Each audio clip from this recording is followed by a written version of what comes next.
Hey everyone, welcome to our talk on virtual hackathon tips. We are so excited to share our tips with you from the hackathons we've been to and the experience we've had. And before we give you our tips, you should know why we are qualified to give these tips. So, together since about 2018, we've been to over 20 hackathons and we won prizes in about 9 of them. Um, I'm Saloni. I'm a junior in software engineering now, and I like going to hackathons because they give me the adrenaline rush to make a project in 24 hours, and it's so satisfying to create something from scratch in those 24 to 36 hours. I am Rushmi. I am a junior slash senior in software engineering, and I go to hackathons because I really enjoy learning something new. I feel like every week I'm always like busy doing stuff for clubs or classes, but going to hackathon like forces me to like take time away to actually learn a new language or something that I've been wanting to learn. I'm Megan, and I'd absolutely agree with my teammates. I love learning, I love doing neat things, but honestly, it's really nice being able to create something with your friends and present it and just show it off and be proud of something you created. So, how we started going to hackathons was that before coming to college, I remember the summer before that, I think this insurance company had a hackathon where it was not your traditional hackathon. It was a hackathon where you had to create an entire app pitch, give the details, and based on that, they selected like 8 teams. And we did not expect to be selected. It was me and like a group of other boys from UTD who were also going to be freshmen. And as I said, we did not expect to be selected. It was a hackathon for like high schoolers, undergraduates, graduates, and even professionals. And we ended up being one of the 8 teams to get selected to actually go build the hackathon. Unfortunately, we couldn't actually go to the hackathon because it was on a weekday during midterms. But I still continued looking for hackathons, and the first hackathon I went to was Hack MIT. That for me didn't go really well. But then that didn't stop me. I took Reshmi with me for I think Tamu hacks, like some Yeah, hackathon in Texas. We both enjoyed that. We learned some new things. We had a really good time together, and that's when after that is when I started convincing my other friends to join hackathons. So the third hackathon we went to was Hack DFW, which was at that point it was DFW's biggest hackathon, and that's where May started to come with us to hackathons. And next slide.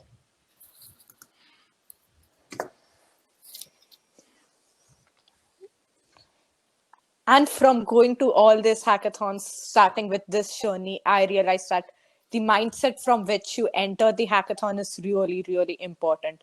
I like come across a lot of people who are really interested in going to hackathons, but are scared of going in there because they feel there are much more experienced people than they are.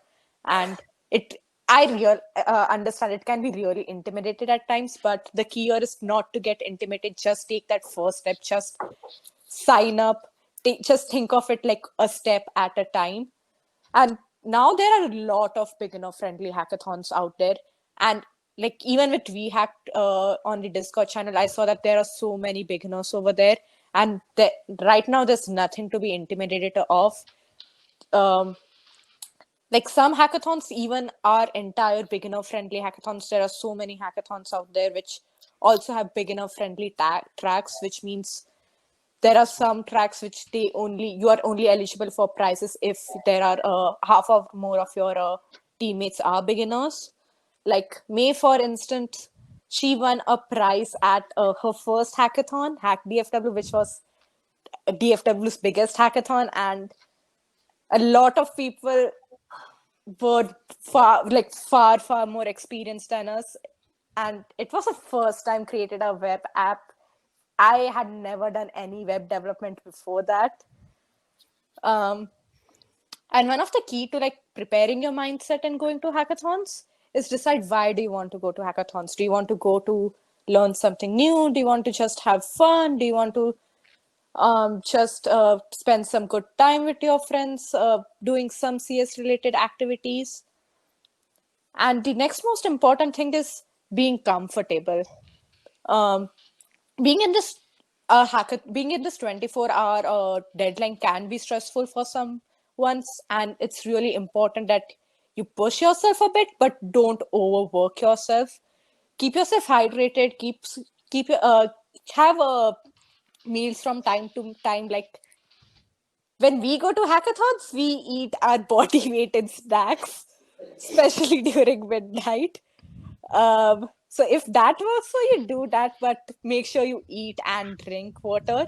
And it's also important to take breaks from time to time and enjoy and go to the fun events, even though, and even if you don't want to go to the events, like you should go to VHack events. They are really like their schedule is really fun and they have really fun socials planned out.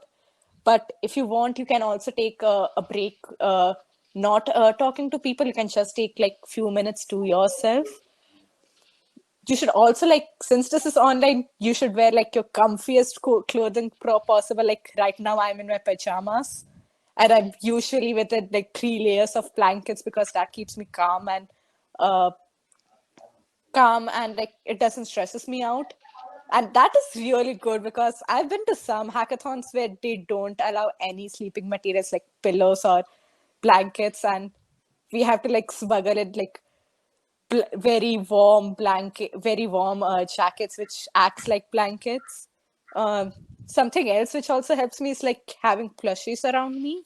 Right now, unfortunately, I don't have plushies, but I usually like cuddle with plushies and have a bunch of plushies around me. Like you can see in May's background, there are so many plushies over there. Next. Okay, so now I will be talking about making teams. So I've worked in hackathons with teams that my friends or people that I also know, and we've won either way. So it doesn't really matter if you show up with friends or you don't. Okay, so even if you don't know someone else wanting to participate in a certain hackathon, that shouldn't stop you from applying. Every hackathon has team building channels in which you can find people with similar skills and interests. So whenever you join that hackathon's method of communication, so like WeHack uses Discord, you will be able to find somewhere in which people are posting introductions about themselves, which usually include like what programming language they're familiar with, as well as little information about themselves. And here you can either reach out to these people who already posted introductions to try to build a team, or you can post your own introduction and see if people reach out on themselves. But finding people with the same skill set as you can make it easier working on a project using it. But if you're open to learning new things, picking up a new language can be really interesting. At one of the previous hackathons I've been to, we decided to use Vue because it was more beginner friendly as some people on our team didn't really have a lot of experience with front end. And at that point, I only had experience with React, but as I mentioned, I love how hackathons kind of give me time to learn something new. So we went ahead and used Vue, and we actually won that hackathon, even though that was the first time the first time a lot of us have used Vue. And one nice thing to do when working with strangers is learn all of the reasons that your teammates are attending the hackathon. It can be, as Sony mentioned, to like learn new things, get swag, network, have fun, or try to win the whole shebang. But this can kind of change their work ethic, and it's good to have everyone on the same page. And don't feel like you need to code the whole time to win the thing. You should definitely attend some of the fun events and meet new people.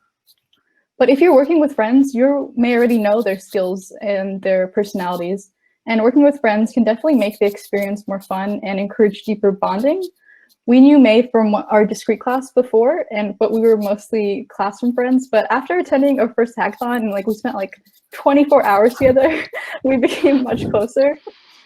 But regardless of who is on your team, you should definitely need to have a good communication method set up. Try to use a platform with both voice and video chat because it's much easier to get your point across, and it can help you feel more connected with your team.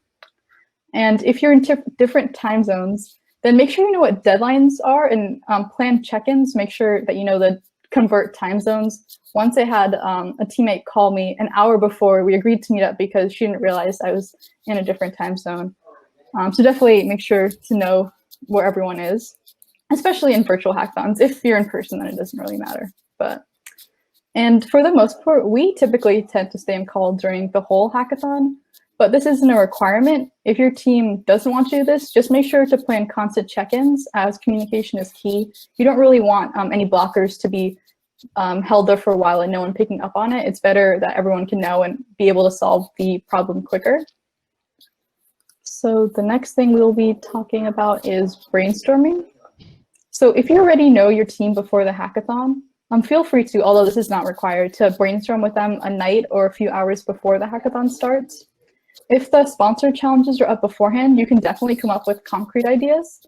Look at the challenges and evaluate the ones that you actually want to do. But if they aren't up, you can definitely still think of like general ideas of what people might want to work on, or as this would save time during the actual hackathon. Definitely don't start coding though, because I know hackathons definitely have rules that the code itself has to be written in that 24 hours. But brainstorming is definitely something you can do beforehand. And if you don't know your team yet, you can try to come up with ideas on your own, but be sure to stay flexible and open-minded, as it's a group project, so you're going to need to get everyone on board. And when you're coming up with a project, identify a problem, as this is a great way to pitch your project, as it solves like a pain point. And after you come up with a problem is when you can sort of come up with different solutions on how to solve it and pick from those. You can definitely merge solutions together or take certain parts of it. We usually just have a brain dump document in which it's like usually like a page long, which is like completely random ideas. And then we usually just pick from there. And then once you come up with your solution, then identify the base technologies that you guys will be using. So for example, if it's a mobile app, then you would use like React Native if that was one you guys wanted to do, or if it was a web app, you would use React. So the tech stacks are different for the kind of application that you're building. And you can choose one based on what your teammates know or want to learn. And then once you have that, you can sort of list all the features and the extra technologies that you'd be using, such as like APIs and anything from like the challenges that you'd want to do. Designing wireframes in Figma does take extra time, but it gets everyone on the same page of what the application will look like and will do. I know I've definitely had different ideas with people, and then once we finally got them on the Figma, I was able to understand what they meant, and then we saw where the differences were in our understanding. And then once you do that, you can sort of split up the tasks among yourselves and get started and get coding.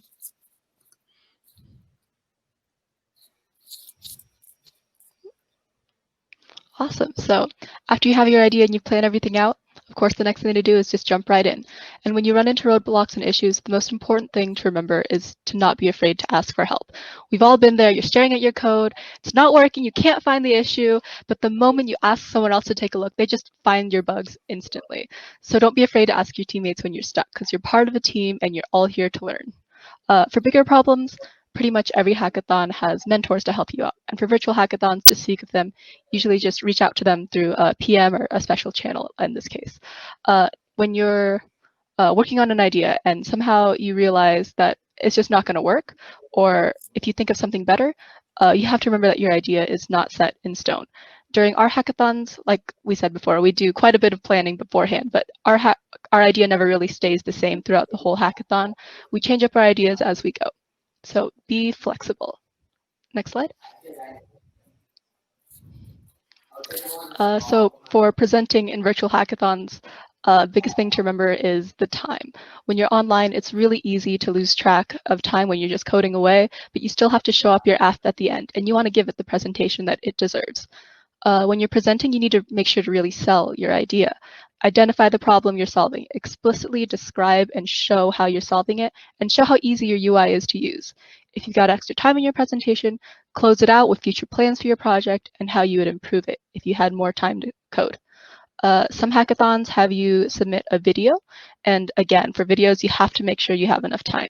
You have to stop coding a lot earlier in that case than for live demos, because video editing is not a quick and easy thing to be put off until the last hour, because it takes a lot longer than you think if you want it to make it look really clean and professional.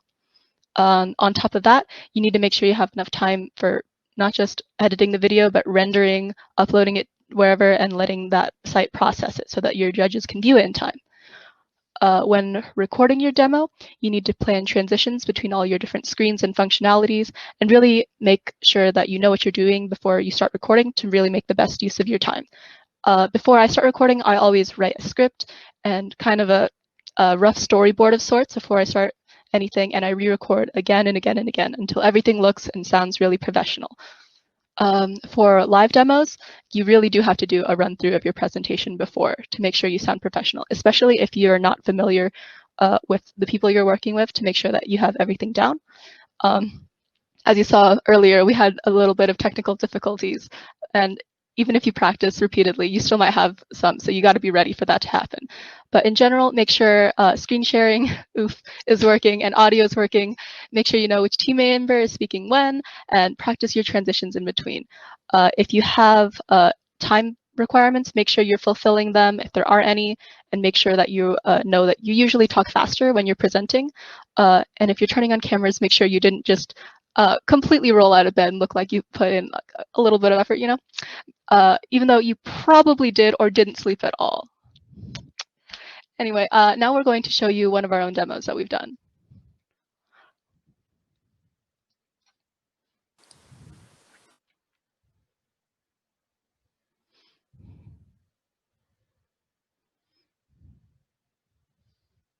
Okay, let me know if you can hear it. Oh, wait, what?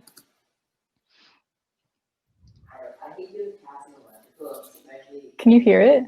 When going out for a hike or a walk, you see lots of different plants. Ever seen a beautiful flower and wondered what it was called? Or a tree whose name you just can't quite remember? NatureDex is here to help you identify and keep track of all of the cool plants and trees on all of your adventures. As you can instantly identify and learn more about any plant. NatureDex also keeps records of all the different plants you've captured before, allowing you to look back and remember all the cool plants you've seen. To get started with NatureDex, just sign in with any Google account. To identify a plant and learn more, I think the screen sharing is a little laggy, so we might just drop the link in the chat if you want to see an example. Okay, you can do that. Is it going to pause? Okay, how do I?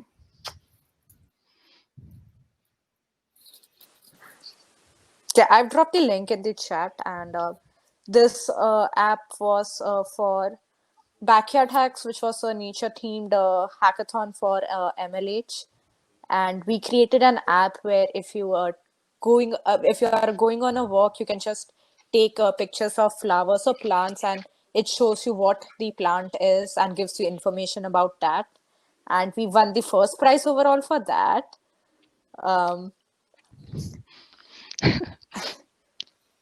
And yeah, that's why like making a really nice video is important, because that is what can really affect your demo and your results.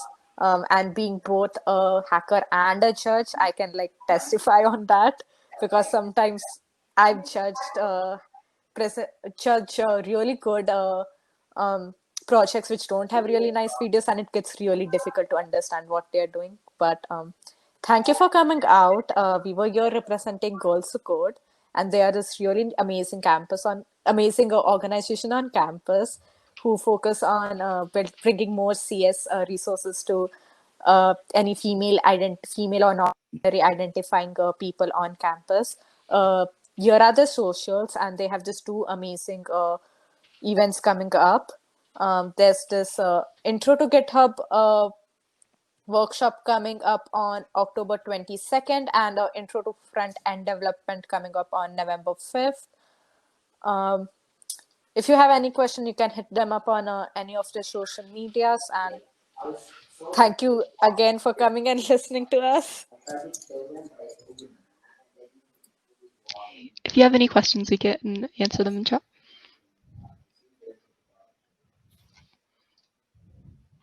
We definitely had some interesting times making videos. I know the first online hackathon we did, like we all decided we were each going to take a part, and that like it became a disaster. Like we were rushing at the end. May had to speed up my part, and it made me sound like a completely different person.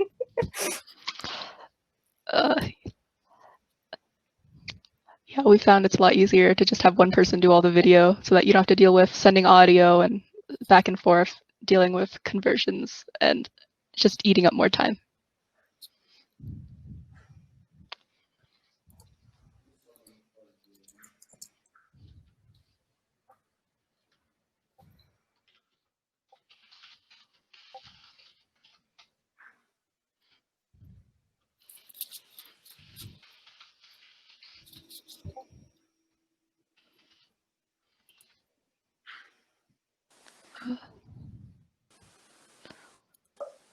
My favorite project I worked on was for a hackathon, which was not actually 24 hours long. It was a summer-long hackathon, and it wasn't like the project what made it exciting. It was like the environment we built that made it exciting.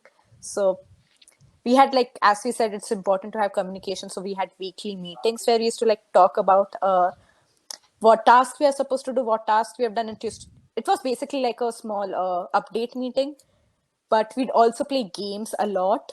Um, and it was really fun. Like, it was supposed to be an hour meeting, but sometimes we would start and play games for like 3 hours, and then at midnight we'd realize, oh god, we were supposed to talk. And but we really had fun at that hackathon, and like we also won a prize. I don't remember what exactly, but we did win a prize. I think my favorite project that I worked on is actually for a hackathon that was meant to not be as serious of a thing. So we made kind of a more lighthearted one where it was a Chrome extension that takes the prices of Amazon items and converts them into other things like burritos or cups of boba. So you can be really aware of how much each purchase is really taking off your other things. My favorite project would have to be based on like the idea. So we took the idea of like rubber duck programming and we turned it into a web application. And I thought just some of the creative ideas we thought of, like, so one of it was like you feed it using GitHub commits, and like May was able to like make some keyframes so it actually got animated, and it was like the cutest thing ever.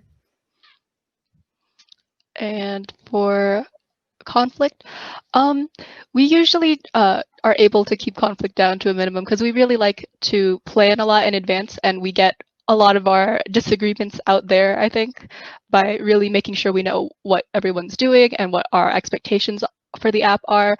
But when we do come into conflicts during the hackathon, it really helps that we're just in a voice call or video call the whole time so that we can just get it done there instead of letting it just sit. Because if we weren't, then I don't know, you probably have some anger building inside of you and be like, I can't believe they didn't let me make this instead.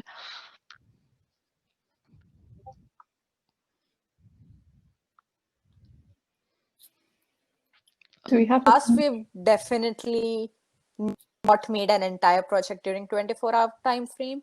The key of hackathons is not to build the entire project. It's to build as much as you can, at least a basic prototype. And we mostly focus on creating the UI first, because like making a pretty UI is really like easy to make your point across on what your app is supposed to do. But there have been times where we have felt that we can't make a feature in time, so we just scrape it off.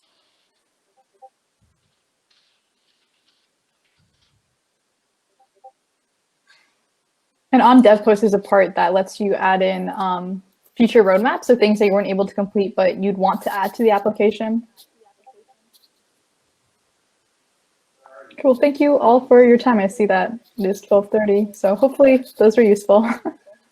Yeah, and if you have any more questions, you can like drop them in the Discord. If you want, you can add us. We'll be more than happy to answer those questions. Thank you for coming. Yep. Bye. Bye.